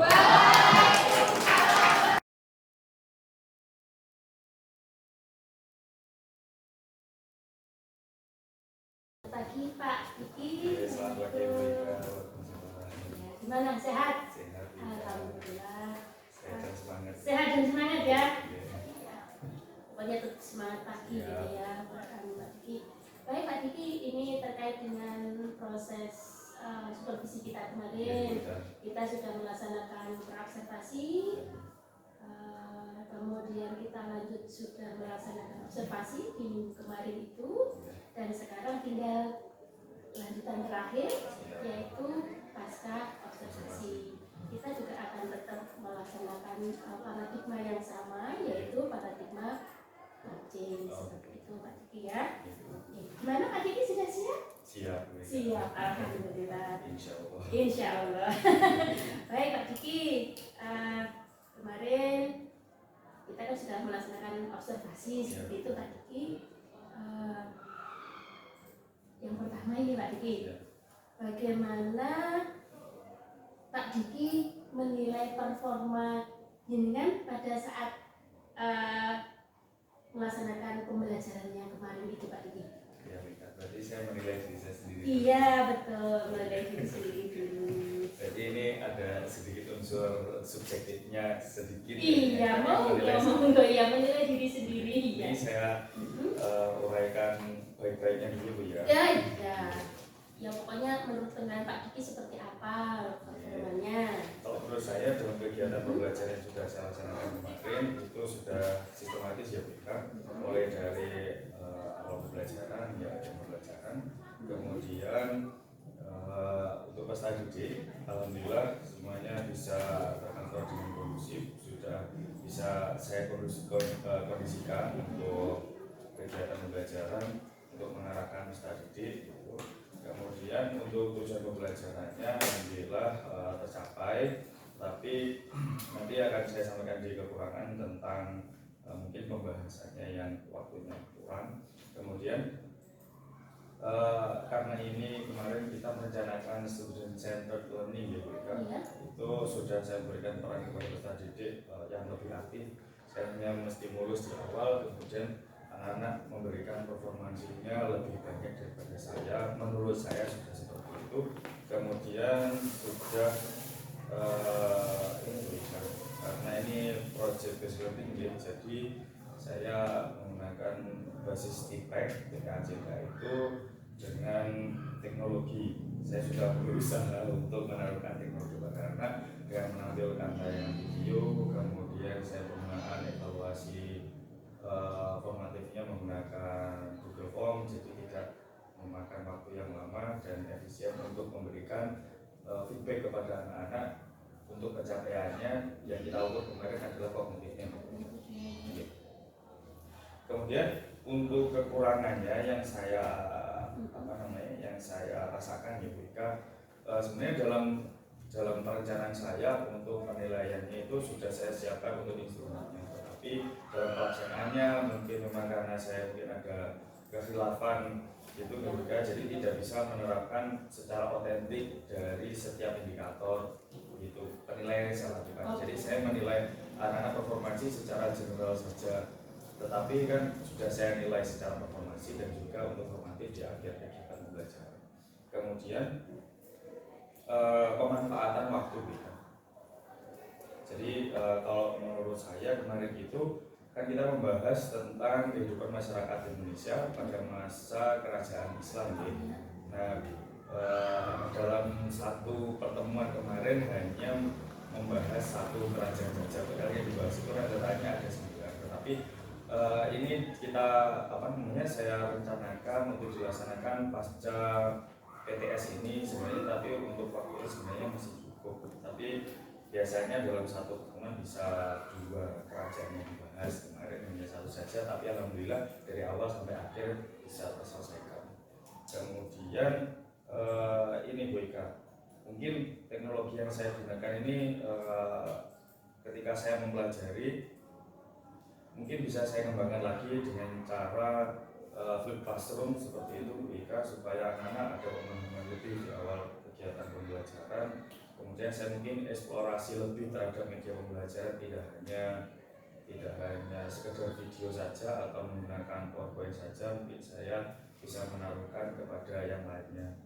Mungkin kalau setelah pembelajaran saya mencoba refleksi diri saya, mungkin bisa menggunakan sketchpad, karena pada masa kerajaan Islam banyak peninggalan-peninggalan yang dalam bentuk bangunan, bentuk biasanya di sketchpad itu sudah kita bisa ngecek peninggalan-peninggalannya itu secara 3D ya. Kemudian mungkin saya belum juga mengajak anak-anak untuk melakukan virtual tour. Jadi sekarang yang berbasis AI seperti itu Bu Ika. Jadi saya merasa bahwa PKACK saya masih dasar sekali, itu untuk kekurangan saya. Jadi nanti tindakan saya untuk selanjutnya saya akan lebih eksplor kembali terhadap kekurangan saya. Insya Allah Bu Ika. Mungkin saya akan lebih baik lagi untuk pembuatan perencanaan saya, supaya pembelajarannya lebih terarah dan sistematis mencapai tujuan. Ini sudah lengkap sekali, sudah disampaikan kelebihannya menurut jenengan seperti apa. Ya, kan subjektif Bu Ika. Oh iya. Dirasakan, saya rasakan gitu. Yang jenengan rasakan itu ya. Boleh saya menyampaikan hasil pengamatan saya? Boleh Bu Ika ya. Kalau sekarang saya yang dredeg ini Bu. Nggak usah dredeg Pak Diki. Santai Iya, saja, kita sama-sama belajar. Sambil dokumen foto Bu ya. Ini Pak Diki, tadi saya lihat catatan saya ini. Kok kayaknya tebal sekali Bu. Oh iya, kalau nggak tebal nanti namanya saja mencatat Pak. Oh iya. Gimana? Ini Pak Diki, menurut catatan saya ini Pak Diki, waktu pembelajaran seperti itu ya, Pak Diki sudah sesuai dengan area pengembangan yang kemarin mau dengan kembangkan. Yang pertama itu pengembangan profesional sama pedagogika ya. Nah, yang saya lihat pada saat pembelajaran itu ya, dengan sudah manajemen waktunya dari RPP yang dengan siapkan itu sudah pas, pendagannya sudah pas waktunya, kemudian intinya juga sudah sampai terbentuk, sampai refleksi itu waktunya sangat pas sekali. Itu yang pertama. Kemudian yang kedua Pak, kemarin kan jenengan juga menyampaikan saya ingin lebih mengembangkan model-model pembelajaran seperti itu ya. Kemarin jenengan pakai PBL, Project Based Learning, PJBL. Nah itu saya lihat untuk sintak pembelajarannya sudah dilalui dengan baik, dan anak-anak sangat antusias pada saat pembelajaran. Seperti halnya jenengan kemarin kan menyampaikan langkah-langkah pembelajarannya, kemudian anak-anak juga sudah mengikutinya dengan baik. Anak-anak harus membuat jadwal sudah ada, kemudian membuat sketch untuk persiapannya, kemudian didiskusikan dengan di kelas juga sudah terlaksana dengan baik. Kemudian pada saat presentasi mereka juga bisa melaksanakan juga dengan baik, ada refleksi dan seterusnya dari anak-anak dan juga nanti itu sudah melebihi ekspektasi saya ini. Sudah melebihi ekspektasi saya ini. Ini itu kemudian apa lagi ya? dengan kemarin juga sudah melaksanakan penilaian otentik pada saat anak-anak presentasi dan juga pada saat dengan ini membimbing penyelidikan secara kelompok itu juga sudah dilakukan dengan sangat baik, anak-anak juga merespon juga dengan baik. Bagaimana Pak Diki, menurut Pak Diki mendengar ini bagaimana? Ya sangat bahagia. Sangat bahagia, alhamdulillah. Maksudnya memang kadang-kala kita itu sudah membuat rencana, tapi kadang-kala rencana itu tidak terlaksana semuanya. Di kelas itu mungkin ada beberapa distract, mungkin dari peserta didik atau dari kita sendiri, itu menyebabkan beberapa langkah dalam kegiatan belajar itu kita lupa, Bu. Oh iya. Oke. Apalagi dengan timing waktu seperti itu, kita kadang-kala nggak merasa lagi asik menjelaskan. Soalnya kan saya juga namanya sejarah pasti mukadimahnya ada ceramahnya sedikit, menyampaikan materi sedikit saja meskipun itu hanya sebagai stimulus. Tapi kalau sudah asik, Bu, kadang-kala ya bisa panjang dan lebar gitu, Bu. Jadi bisa memakan waktu dan lainnya. Tapi alhamdulillah kemarin bisa. Iya, kemarin sudah saya lihat dengan pada saat membuat kelompok dan seterusnya sudah heterogen, kemampuannya juga sudah heterogen, itu sudah sangat bagus menurut saya. Namun demikian Pak Diki, saya juga melihat ada hal-hal yang masih bisa dikembangkan ini dari proses observasi kemarin. Misalnya pada saat observasi itu saya mengamati Pak Diki meminta anak-anak untuk membuat produk ya kemarin ya, membuat produk. Kebetulan kemarin saya lihat produknya itu dalam bentuk infografis dan PPT gitu ya Pak Diki. Yang sebetulnya ini Pak Diki, yang sebetulnya kalau merujuk ke standar seharusnya yang di IKM itu kan untuk produk seharusnya berdiferensiasi beda-beda seperti itu karena sesuai dengan bakat sama minat yang dimiliki anak-anak, sesuai dengan kemampuannya, sesuai dengan gaya belajarnya, seperti itu. Jadi mungkin itu yang mungkin masih bisa dikembangkan lagi. Kemudian kemarin apa ya yang berarti ini ketika saya memberikan opsinya harus lebih banyak lagi yang pada dasarnya mengembangkan minat mereka di audio, kemudian visual atau di kinestetik. Ya, produknya kan bergantung dari mereka gaya belajarnya seperti apa. Berarti kemarin yang saya berikan hanya lebih ke visual saja. Iya. Menurut saya ini yang masih bisa dikembangkan itu. Kemudian mungkin juga bisa dikembangkan lagi dari materi yang dengan siapkan mungkin ya. Itu kemarin kan dengan gambar sama video. Mungkin bisa ditambah lagi ya Pak. Nanti akan saya eksplor lagi untuk MCK-nya saya. Ya, betul. Sebenarnya kalau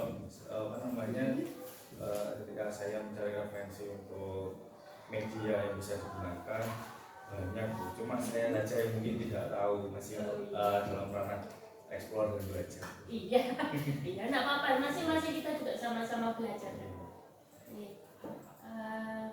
Jadi bagaimana ini pendapatnya, jadi mau mengeksplor lagi seperti itu ya? Iya Bu Ika, kalau saya sendiri memang permasalahannya untuk diferensiasi pendidikan. Saya belum terlalu memahami dengan konsep pembelajaran yang berdiferensiasi. Menurut saya dengan pemberian opsi yang untuk infografis dan juga PPT itu menurut saya sudah diferensiasi. Tapi kalau dikembalikan lagi ke bakat dan dari peserta didik dan belajarnya, itu ternyata masih ada hal-hal yang lainnya yang belum tercover di sini, termasuk yang audio dan juga kinestetiknya baik. Padahal kalau kita melihat secara kasat mata saja, beberapa sebagian besar karakteristik peserta didik yang ada di sini kan lebih ke kinestetik sebenarnya. Dari diskusi kita hari ini ya, apa bayangan Pak Diki yang akan Pak Diki lakukan proses pembelajaran. Ya, yang pertama yang pasti yang pertama akan saya lakukan adalah perbaikan dari perencanaan kita. Perbaikan perencanaan ya. Jadi, perbaikan dalam perencanaan saya. Nanti saya otak-atik lagi yang mana yang perlu saya tambahkan atau saya kurangi. Kayaknya lebih banyak ditambahkan karena dikurangi ini penuh dengan kekurangan. Terus selain itu saya akan lebih eksplor tentang sekarang itu memang macam-macam fasilitas itu banyak sekali Bu. Ya satu platform saja sudah menyediakan seperti Google itu kan juga banyak menyediakan fasilitas-fasilitas yang bisa membantu dalam kegiatan pembelajaran. Tapi mungkin saya sendiri yang belum terlalu eksplor dan belum menerapkan kepada anak-anak. Sehingga nanti untuk kedepannya sedikit-sedikit anak-anak pun juga bisa mengimbangi dengan penggunaan TPAJK ini dalam kegiatan pembelajaran. Memang kalau kita rasakan jauh lebih efektif mereka. Seperti untuk formatifnya kemarin saya menggunakan Google Form saja yang basic itu sudah langsung mendapatkan feedback dan bisa menunjukkan anak-anak pencapaiannya seperti apa gitu. Padahal kalau kita lihat lagi referensi yang lainnya untuk tes atau formatif ke anak-anak kan yang lebih menarik juga lebih banyak. Iya. Oke. Jadi dengan mau perbaikan perencanaan, saja eksplorasi fasilitas sama eksplorasi kegiatan perencanaan itu terkait penugasan untuk kalau saya nanti menggunakan project learning lagi untuk tugasnya lebih berdifferensiasi. Mungkin juga kontennya juga tadi ya. Kira-kira nih Pak Diki, dari bayangan jenengan untuk meningkatkan performa tadi, kira-kira ini kapan ini mau dilaksanakan? Saya sebenarnya berkait dengan evaluasi seperti ini itu sebagai pengingat kita juga ya.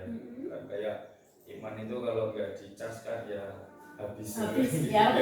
Pasti nggak habis kan gitu ya motivasinya ya. Gitu. Ya. Kalau kadang-kala kita sering berjalannya kegiatan pembelajaran sampai kita tuh tidak sadar kalau ilmu terus berkembang. Terus kalau tidak diingatkan seperti ini kita kayak semacam tidak dicambuk gitu. Tidak dicambuk. Iya, saya kan merasa kayak dalam posisi yang nyaman di kampus zona saya merasa bahwa belajar saya baik-baik saja. Baik-baik saja gitu ya. Jadi saya menyampaikan terima kasih banyak kepada Bu Ika juga dengan adanya seperti ini saya merasa kekurangan saya itu terpampang Bu. Pak Wardina mana Pak? Jadi saya tidak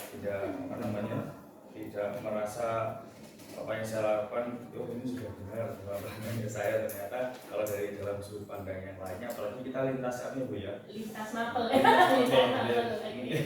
ya bisa ada tambahan-tambahan yang bisa saya kembangkan untuk di pelajaran saya, tapi saya insya Allah secepatnya akan selalu menerapkan perbaikan seperti itu. Terus kira-kira nih Pak Diki dalam meningkatkan performa yang dengan bayangkan tadi saya harus meningkatkan performa tadi di mana yang tempat dengan untuk meningkatkan performa itu mungkin apa penjenengan mau melakukan pelatihan atau mungkin apa gitu sama siapa yang bisa bantu ini Pak Diki kira-kira ini yang jelas yang kita tadi kan kita kadang-kala hilang terhadap fasilitas Bu ya. Oh, iya. Ada tetapi kita tidak memanfaatkan. Iya. Nah contohnya ketika seperti ini, ketika saya tidak di request sama Bu Ika untuk melakukan kegiatan ini kan saya tidak akan konsultasi atau gimana gitu Bu ya. Padahal di sini fasilitasnya ada. Jadi saya akan yang terutama akan menghubungi pihak-pihak yang memang dalam ranah ini memang menaungi Bu. Jelas seperti panjenengan yang dari guru penggerak, mungkin dari guru sebagai guru penggerak, kemudian senior saya dalam mata pelajaran sejarah, kemudian teman sejawat saya, kemudian kalau nanti juga lintas lintas mapel juga bisa mungkin saling mengisi atau kita melakukan kerjasama gitu kan.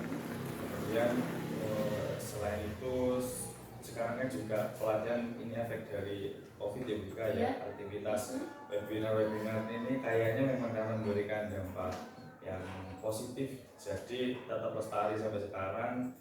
Masih grup-grup yang dulunya sering ikut webinar sekarang ini juga masih ada dan mereka masih giat untuk melaksanakan itu, berarti haus akan ilmu itu ternyata ada memang nyata.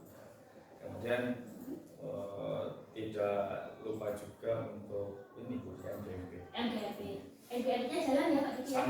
Sangat Sangat jalan. jalan ya. Jadi nanti bisa latihan-latihan, kemudian bisa juga dengan guru penggerak gitu ya, baik yang di sekolah ataupun di MGMP ataupun juga dengan rekan-rekan sekolah. Mungkin ada lagi tadi misalnya sekarang ada ini pelatihan platform Merdeka Mengajar. Oh iya, Merdeka Mengajar ya, seperti yang sudah disampaikan oleh Bu Lulu sebagai guru penggerak, juga panjenengan yang sudah mengingatkan untuk mengikuti platform Merdeka Mengajar. Selain itu nanti kalau saya sudah cukup umur, insya Allah akan daftar untuk calon guru penggerak juga. Mantap, iya. Karena kalau daftar seringnya ditolak karena tidak cukup umur. Maksudnya cukup masa kerjanya. Oh iya, alhamdulillah. Ya memang kalau kita itu banyak bergerak hatinya, kemudian mau bergerak, insya Allah kita bisa membuat proses pembelajaran di sekolah kita lebih baik. Artinya memang harus ada perbaikan lebih lanjut. Ternyata kalau kita sudah merasa baik, tapi ternyata ada yang lebih baik lagi. Ya, ternyata ilmu pengetahuan terus berkembang. Dan kita tidak boleh berada di zona nyaman gitu kan ya. Tapi zona nyaman itu memang menyenangkan. Betul. Ya, kalau tidak diingatkan seperti ini, Anda melupakan. Kalau tidak diingatkan seperti ini, ya merasa dunia ini baik-baik saja, padahal yang lainnya lagi jauh berkembang gitu. Iya betul. Sebagai ini Pak Diki, sebagai akhir, sebagai penutup ini Pak Diki. Sudah akhir ini Bu Ida. Oh, lagi nih. Ya, saya senang sekali nih sama Pak Diki ini, orang-orangnya energik. Wah, ini guru yang menyenangkan di kelas, kelihatan dari kemarin anak-anak responnya sangat bagus. Oke. Alhamdulillah. Tapi itu memang benar-benar menyenangkan Bu ya. Iya. Anak-anak begitu pembelajaran enjoy itu kan sudah kelihatan kalau gurunya menyenangkan. Oke. Sebagai penutup nih Pak Diki, apa yang bisa dengan simpulkan dari proses pasca observasi? Jadi dari setiap rangkaian ini Bu ya, memang ranahnya kita adalah belajar dan terus belajar. Itu memang kita sebagai guru kompetensi itu sudah kita miliki, tetapi bukan berarti kita berhenti untuk sampai di situ saja. Kita harus perlu upgrade kompetensi kita secara berkelanjutan dan secara periodik. Kemudian saya sendiri juga harus terus meningkatkan pengetahuan saya, kompetensi saya dengan berbagai macam memanfaatkan fasilitas dan juga platform yang ada. Kemudian dalam kegiatan perencanaan pembelajaran memang saya juga perlu mengadakan analisis analisis awal peserta didik UIK. Jadi nanti kedepannya pembelajaran saya itu memang sesuai dengan apa yang diinginkan oleh peserta didik. Kemudian ini UIK, ketika kita bisa mengkondisikan peserta didik, ternyata kegiatan pembelajaran itu bisa kita jalankan dengan nyaman, dengan menyenangkan dan saling sesuai, karena di analisis pembelajaran awal peserta didik itu mungkin tepat dengan apa yang mereka inginkan, jadi pembelajaran bisa berjalan dengan lancar, menyenangkan. Satu BK yang saya temukan, maksudnya salah satu formulasi ini BK, anak-anak sekarang itu cepat bosan, jadi memang harus seperti perencanaan yang saya buat yang dengan koreksi juga itu memang harus dinamis dan juga pergerakannya tidak dalam jangka waktu yang lama dan cepat, melainkan sedikit-sedikit harus cepat mengalami perubahan gitu supaya anak-anak itu tidak merasa bosan.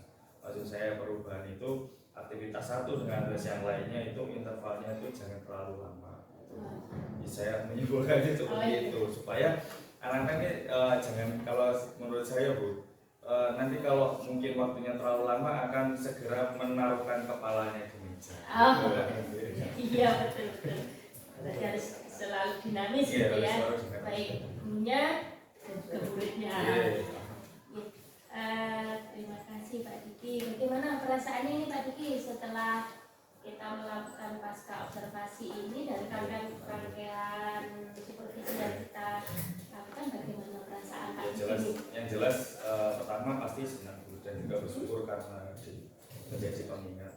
Kalau dedek ya pasti dedek Bu ya, namanya ini adalah tantangan. Tapi ternyata ketika sudah dijalani ketagihan. Ya saya harapkan kalau seperti ini bisa dilaksanakan secara berkelanjutan per periode seperti itu. Jadi mungkin tidak hanya saya, guru-guru yang lainnya merasa diingatkan bagaimana sih pembelajaran ini yang mengikuti zaman sekarang. Jadi kita merasa terupgrade. Menurut perasaannya Pak Diki nih, Pak Diki merasa didikte atau bagaimana ini? Tidak sama sekali. Tidak sama sekali. Ya, ini apa namanya memang benar-benar konsepnya merdeka ya Bu ya. Dengan menyerahkan sepenuhnya kegiatan pembelajaran kepada saya juga tidak merasa didikte, malah merasa sangat dibantu ketika sudah diarahkan dan juga lebih eksplor lagi pada kekurangan-kekurangan saya demi tercapainya tujuan pembelajaran yang lebih baik. Ini sebenarnya kita pada saat supervisi ini tidak mencari kekurangan ini Pak Diki ya. Sebenarnya kita tidak mencari kekurangan, kita lebih mengeksplor potensi atau kemampuan dari Pak Diki, dan kebetulan Pak Diki sudah punya banyak potensi yang bisa dikembangkan. Jangan berpikir kekurangan itu akan membuat kita jadi lemah. Kita harus melihat potensi pada diri kita untuk bisa dikembangkan. Namanya mungkin ada satu atau dua yang mungkin kurang itu sudah biasa, dan itu pasti akan jadi sebuah kekuatan kita untuk bisa mengembangkan diri. Ya, terima kasih.